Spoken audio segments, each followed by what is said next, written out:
Hello viewers, आप सबका मेरे चैनल सुरभि सुबोध में हार्दिक स्वागत है।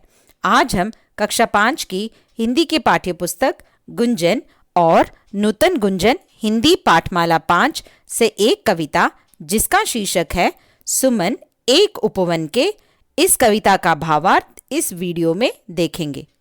तो चलिए पहले हम द्वारिका प्रसाद माहेश्वरी द्वारा रचित इस कविता का उद्देश्य जान लेते हैं।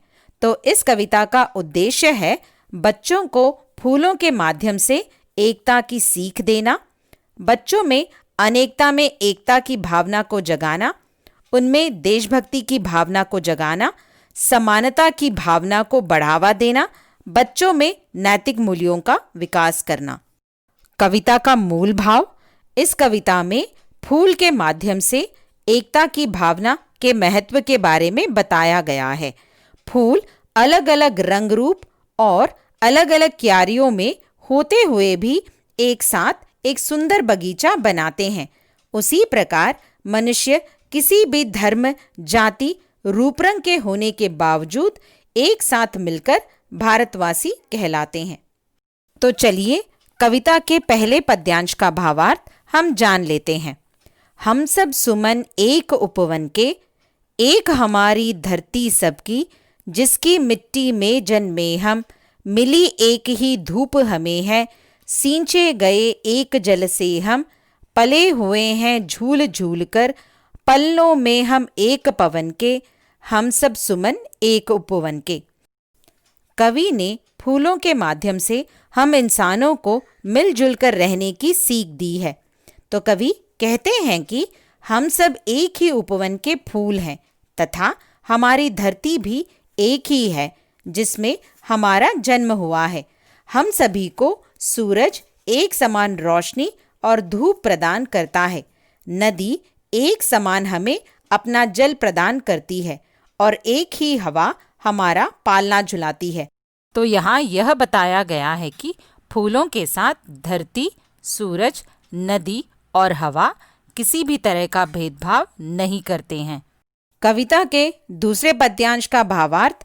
सूरज एक हमारा, जिसकी किरणें उर की कली खिलाती, एक हमारा चांद चांदनी, जिसकी हम सबको नहलाती, मिले एक से स्वर हमको हैं, भ्रमरों के मीठे गुंजन के, हम सब सुमन एक उपवन के। तो इन पंक्तियों का यह अर्थ है कि सूरज सबको समान रूप से अपनी रोशनी प्रदान करता है। सूरज की किरणें कलियों को विकसित करती हैं, उन्हें खिलाती हैं और फूलों का रूप प्रदान करती हैं। उसी प्रकार चंद्रमा भी सबको समान रूप से अपनी चांदनी प्रदान करता है। भौरों के मीठे स्वर भी समान रूप से सबको सुनने को मिलते हैं। अर्थात सूरज, चांद और भौरें फूलों के साथ किसी भी प्रकार का भेदभाव नहीं करते। ठीक उसी प्रकार हमें भी आपसी भेदभाव नहीं करना चाहिए, क्योंकि हम सब सुमन एक उपवन के हैं। अर्थात हम सब भारतीय हैं और वही हमारी शक्ति है, पहचान है। कविता की अगली पंक्तियों का भावार्थ। रंग रंग के रूप हमारे अलग अलग है क्यारी क्यारी, लेकिन हम सब से ही मिलकर है उपवन की शोभा सारी। एक हमारा माली, हम सब के रहते नीचे एक गगन के, हम सब सुमन एक उपवन के।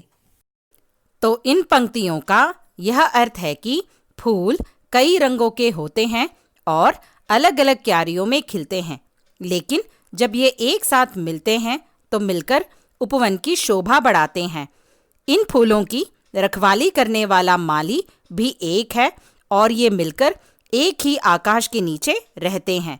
ठीक उसी प्रकार इस भारत भूमि में अलग अलग प्रदेशों में अनेक धर्म, जाति, भाषा और रंग रूप के लोग एक साथ मिलकर रहते हैं। यही अनेकता में एकता हमारे देश की विशेषता है। कविता की अंतिम पंक्तियों का भावार्थ। कांटों में मिलकर हम सबने हंस हंस कर है जीना सीखा, एक सूत्र में बंधकर हमने हार गले का बनना सीखा, सबके लिए सुगंध हमारी, हम श्रृंगार धनी निर्धन के, हम सब सुमन एक उपवन के। तो इन पंक्तियों के द्वारा कवि यह कहते हैं कि फूलों ने कांटों जैसी मुसीबतों में भी हंस हंस कर जीना सीखा है। एकता के बंधन में बंधकर पराए भी अपने हो जाते हैं। सुमन सबको एक समान खुशबू देते हैं। वे धनी निर्धन सबको एक समान सजाते हैं। वे किसी के साथ भेदभाव नहीं करते हैं। तो अंत में कवि यह कहते हैं कि हम सब एक ही उपवन के फूल हैं, अर्थात हम सभी भारत माँ की संतान हैं। आशा है कि आपको मेरा ये वीडियो अच्छा लगा होगा। यदि आपको मेरा ये वीडियो अच्छा लगा हो तो इसे लाइक, शेयर और सब्सक्राइब करना ना भूलें। आप अपने कमेंट्स कमेंट बॉक्स में लिख सकते हैं। अब हमारी मुलाकात अगले वीडियो में होगी। तब तक के लिए धन्यवाद।